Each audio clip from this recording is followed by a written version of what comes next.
Dès qu'il y avait un monsieur qui s'approchait de moi, j'allais directement voir mon père spirituel. À chaque fois, il me disait, non, c'est pas lui. Non, c'est pas lui. Mais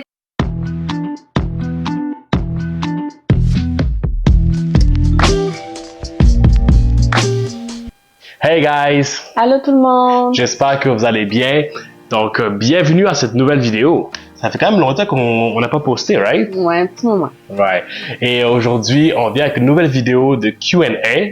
Donc, si vous êtes nouveau sur notre chaîne, n'hésitez pas à liker, à partager, à commenter Et aussi à vous abonner. et à vous abonner. Exactement. C'est parti! Alors, on a reçu des questions sur notre Instagram il y a à peu près 3 mois ou 2 mois, si je ne me trompe, où on avait demandé à nos abonnés, aux personnes qui nous suivent sur Instagram. Donc, je vous mettrai notre Instagram juste ici, c'est The Mookendies, comme en fait le nom de la chaîne YouTube. Donc, n'hésitez pas à aller là-dessus pour, comme, si jamais vous avez des questions, des commentaires sur notre chaîne YouTube, vous voulez qu'on améliore certains aspects, ça serait vraiment très apprécié. Dernièrement, on a reçu plein de commentaires Vraiment, en privé. ouais. Vraiment que C'est Dieu vous apprécié. bénisse, ça nous fortifie énormément. Puis du moment où, en tant que jeune chrétien, on parvient à transférer cette énergie, à vraiment transmettre c'est ce qu'on recherche en fait, ce côté positif du mariage jeune, ben nous rendons grâce au Seigneur pour cela. Alors, on a reçu quelques questions. C'est mon mari qui a les questions. Oh, attendez. Fait que on va lire les questions qu'on a reçues. On n'a pas vraiment voulu prendre toutes les questions. On a vraiment comme sélectionné les questions qu'on trouvait assez importantes pour l'instant.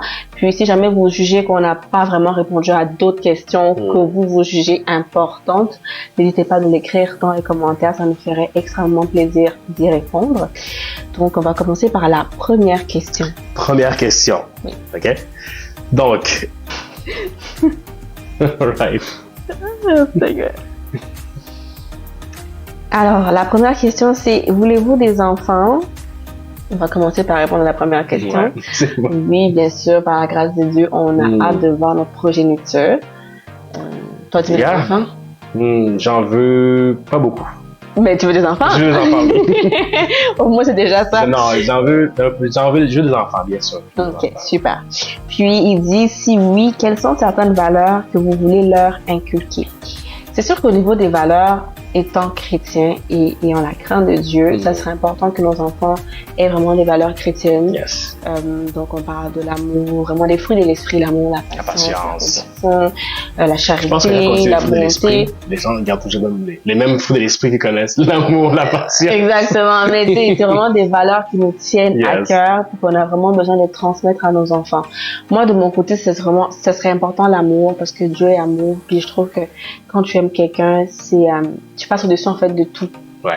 Au-dessus, que ce soit des défauts, au-dessus de certains caractères, parce qu'il y a l'amour, bien évidemment. Exact.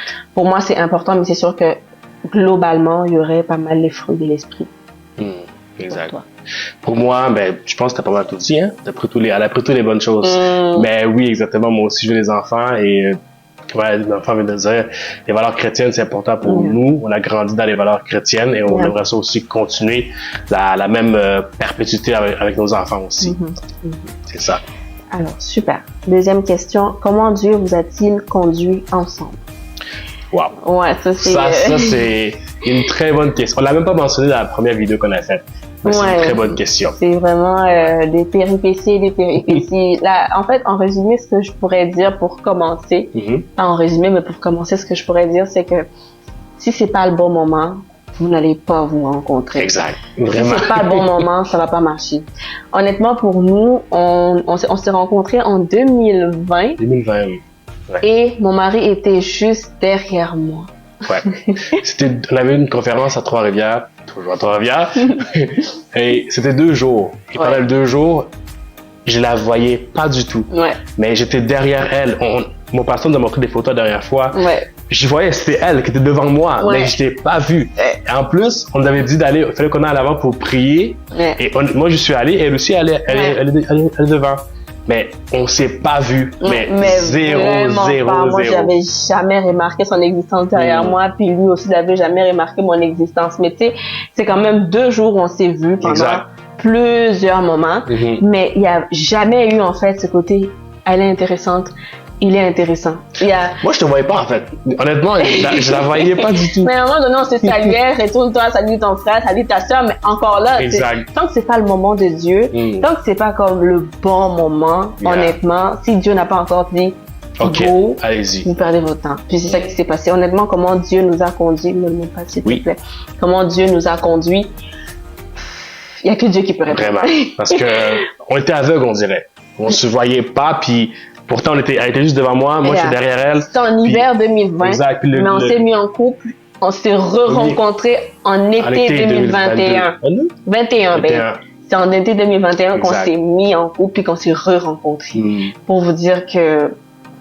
Puis les 2 jours ont été proches. Moi, j'étais derrière, première journée. Deuxième journée, j'étais devant et elle était comme... C'était pas à côté? Non, t'étais derrière moi. J'étais derrière toi, derrière moi, deuxième journée. Ouais. Mais on s'est pas vu. Mais vraiment pas. Puis mon mari est quand même baraqué, là. Il peut pas être inaperçu. À l'époque, il avait plus de muscles que ça. Je vous dis, là, il était beaucoup plus, mais je l'avais jamais aimé. Alors, jamais remarqué. Donc, c'est ça. On peut vraiment pas vous répondre sur comment Dieu nous a conduits ensemble. Je dirais juste que il a permis à ce que qu'on se rencontre au bon moment, dans de bonnes circonstances, dans un bon environnement. Puis c'est vraiment lui qui a tout occasionné parce que nous-mêmes, moi j'habite à Sherbrooke, là, je pense même pas que j'aurais pensé un jour que je viendrais à Trois-Rivières. C'est vraiment lui qui a mis dans ma tête, vas-y à Trois-Rivières, à tel moment, tel samedi, à telle heure, tel événement. Il y a que Dieu qui va vraiment vous répondre là-dessus. Donc c'est quelque chose. C'est compliqué. La 3e question, comment vous vous êtes préparé au mariage? C'est vrai que les gens me disent souvent qu'on s'est marié très vite parce qu'on a quand même fait... on s'est marié en 1 an et demi. On s'est marié en 1 an et demi, puis beaucoup de gens, pas beaucoup de gens, je dirais quand même des jeunes nous ont découragés. Que vous étiez très jeunes, il fallait profiter de la vie et tout ça, mais... Tout ça, la préparation a été beaucoup plus faite spirituellement. Parce qu'on est humain. Puis, il y a eu des moments où on a chacun de notre côté voulu abandonner. Parce qu'on se disait, mais voyons donc, on se casse la tête pour ça. Pourtant, on est tellement jeune, on peut encore en profiter. Il y avait en tout cas, il y avait vraiment beaucoup de moments où, si c'était pas la prière, on serait même pas en train de vous parler aujourd'hui. C'est des moments, des témoignages qu'on témoignera peut-être un jour si Dieu nous fait grâce. Mais, si c'est pas Dieu, on serait pas devant vous, brièvement. Mais quand vous vous préparez aussi, l'erreur que nous on a faite, c'est que on était tellement contents parce que le mariage c'est un événement heureux, qu'on voulait partager cette joie aux gens pour nous. Mais comme ma femme vient de dire, c'est pas tout le monde qui va être heureux pour vous. Exact. Faut faire attention. Faites attention, si vous prévoyez vous marier, bref, jeune ou pas. Des fois, il y a des choses que t'es pas obligé de dire à tout le monde. Exact. Tu peux garder ça pour toi pour éviter que les gens te disent des commentaires que t'as pas nécessairement envie d'entendre. Donc, évitez de dire ça à tout le monde, gardez ça vraiment pour vous, puis priez en secret avec votre père spirituel ou l'église ou whatever, mais gardez ça pour vous. Parce que moi, je suis une femme, c'est sûr que moi, de mon côté, il y avait, je dirais pas une pression, mais comme tu commences à grandir, faudrait que tu trouves quelqu'un. Là, j'étais comme, oui, j'ai quelqu'un dans ma vie, mais c'est quand il vient de se présenter, là, j'étais comme, calmez-vous, là, tu sais, je vais te voir la pression. Puis mon mari, quand il s'est décidé de venir comme se présenter, son entourage jeune, c'était horrible. T'es trop jeune, horrible. Tu peux profiter de la vie. Pourquoi tu te maries trop vite?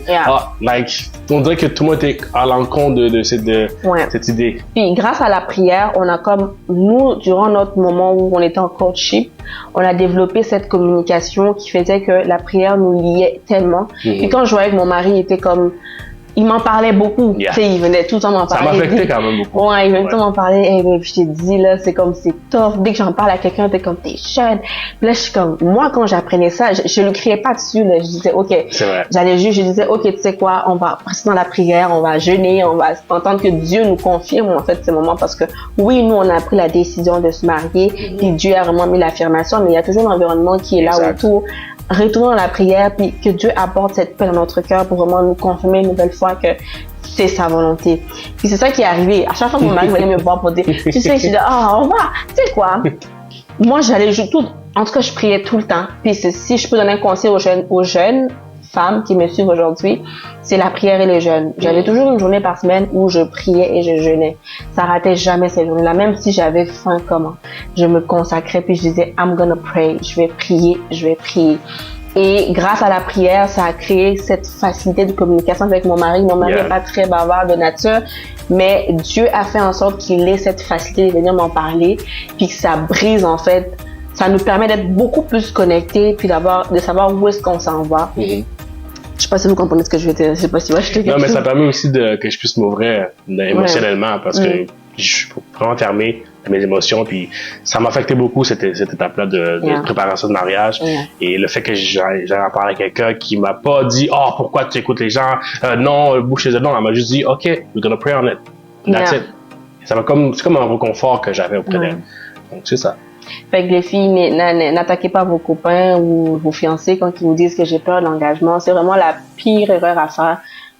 Comme attaquer la personne en lui disant non, pourquoi tu penses ça? Pourtant, toi, tu m'as rassuré que tu savais ce que tu voulais faire. Non, c'est pas la bonne chose à faire parce que tu vas juste faire fuir en fait la personne. Elle va juste comme aller beaucoup plus loin. Donc, on va continuer. La 4e question qu'on a choisie, c'est à quel stade de la relation est-ce que l'on prévient le pasteur? Moi, j'ai toujours prévenu mon père spirituel dès le début.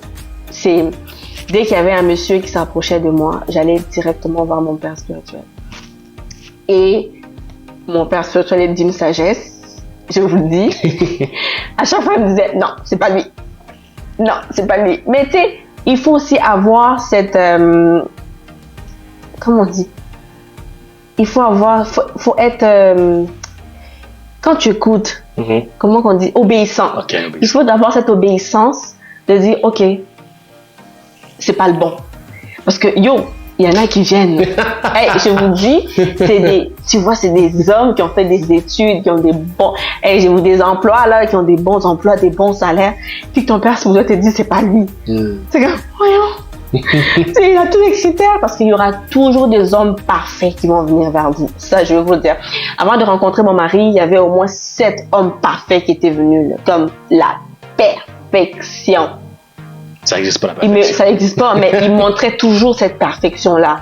Genre, c'est eux qui vont à l'église, c'est eux qui servent, c'est eux qui travaillent. Genre, ils sont calmes, ils sont attentionnés, ils sont tout le temps à l'écoute. Ça, il faut faire attention. Il faut faire attention. Donc, oui, moi, je trouve que c'est important d'en parler à nos parents spirituels dès les débuts. Oui, dès le départ, vraiment, il faut en parler. Il faut en parler quand c'est sérieux aussi. Il faut pas faire perdre le temps à l'homme de Dieu pour rien parce que bizarrement, le frère X t'a offert des fleurs. Là, tu dis, oh, je vais en parler, on parle plus tard. Mais là, non. Quand vous êtes tous les deux, vous êtes sérieux dans ce que vous voulez faire, dès le départ, tu vas en parler. Tu dis, pasteur, j'ai rencontré telle personne, j'aimerais ça vous présenter. Puis comme ma femme nous dit, si jamais il dit non, est-ce que tu vas être obéissant pour dire, OK, you're right, I'm gonna step up. Les filles, là, je sais qu'on a souvent ce problème, là, genre, moi-même, j'avais ce problème-là. Puis ma mère spirituelle aussi m'a beaucoup aidée parce que moi, j'ai un père et une mère spirituelle. Puis, à chaque fois, j'allais les voir pour dire, j'ai rencontré tel homme, j'envoie la photo. Il veut m'épouser, il dit telle chose. Honnêtement, jusqu'ici, il s'exprime bien, il a un bon emploi, il a fait des études comme je peux. C'est vraiment l'homme pour moi, vous voyez, hein? Et les deux me disaient la même chose. C'est pas lui. Oh! Là, jamais un autre. C'est pas lui. Oh! Mais, à un moment donné, t'es comme, est-ce que vous voulez que je me marie un jour? C'est ça. Est-ce que vous voulez que je me marie? Et puis, à chaque fois, c'était comme, tu vas savoir que ça va être les bons, puis on va te confirmer spirituellement. Oui, donc, j'allais pas tout le temps présenter chaque homme, moi, mes parents spirituels. J'envoyais tout le temps la photo pour dire, tel homme est venu me voir, je montre la photo, puis ils allaient en prière, puis ils revenaient, mes parents spirituels revenaient pour me dire, pour me confirmer si c'est eux ou non. Fait que, même mon mari l'a fait pareil avec son père spirituel, qui me connaissait très bien, qui est marié avec mon père spirituel. Le jour J, je pense le voir directement, il me fait ça dans son bureau. Ouais. Puis le reste, c'est l'histoire. C'est vraiment important de parler aux parents spirituels. Ensuite, l'avant-dernière question, parce que comme on a dit, on a vraiment pris des questions qu'on trouvait pertinentes. Puis si jamais vous voulez avoir plus d'informations ou qu'on réponde à plus de questions, n'hésitez pas à nous écrire en privé sur Instagram. Est-ce important la connexion physique et spirituelle avant le mariage? Ooh. Right? That's deep. La connexion spirituelle, absolument. Genre à 100%. si vous n'êtes pas de la même religion, C'est ça que je si vous n'avez pas la même foi, donc comme j'ai dit, si vous n'avez pas les mêmes objectifs dans votre vie, dans votre marche chrétienne, c'est sûr que ça marchera pas. Vous perdez du temps. Ouais, vous perdez votre temps. Honnêtement, c'est par notre expérience, on est encore très jeune. C'est sûr que on dit juste par rapport à ce qu'on a vu, exact, ce qu'on a vécu aussi. Ce qu'on a vécu. Donc honnêtement, quand vous n'avez pas cette connexion spirituelle, c'est une perte de temps. Maintenant, au niveau de la connexion physique, je laisse ma répondre là-dessus. Oui. Mais en fait, oui. Il faut que physiquement, tu sois attiré vers la personne. Ça, c'est comment que moi je vois ça. Quand j'ai vu ma femme, physiquement, j'étais attiré. Donc, moi, je te dirais que oui. Il y a pas de... on peut te dire, oh non, si elle a pris beaucoup. Like, non. À la fin de la journée, c'est vous deux qui êtes exact. Vous allez trouver ensemble, vous deux. Est-ce que la personne t'attire? Est-ce que la personne... Excuse-moi, mon amour, mais il ne faut pas absolument que t'attire à 100%. Mais il faut au moins que la base soit là. Comme, tu sais, il faut que la base soit là. Donc, c'est ça. Et pour finir, quel est votre verset préféré tous les deux? Vas-y. Tu peux dire? Tu peux dire? Moi, en tout cas, le verset que j'arrive pas à dire à mon mari, il faut qu'on garde ce verset. C'est AG 2:9. La gloire de la deuxième maison sera plus grande que la première. Ça, je le dis tout le temps. Si vous me connaissez, je le poste tout le temps. Explique-moi ce verset. J'en parle tout le temps. Je t'ai déjà expliqué plusieurs fois. J'en parle tout le temps. Fait que, voilà notre verset. Donc, on a pas mal répondu aux questions qu'on jugeait pertinentes. Merci à toutes les personnes qui nous ont posé des questions sur Instagram. Très prochainement, on fera peut-être une partie 2, si jamais vous êtes intéressés. Faites-le nous savoir sur notre Instagram. Sinon, d'ici là, à bientôt. portez-vous bien et que Dieu vous bénisse. Bye, guys. Ciao, ciao.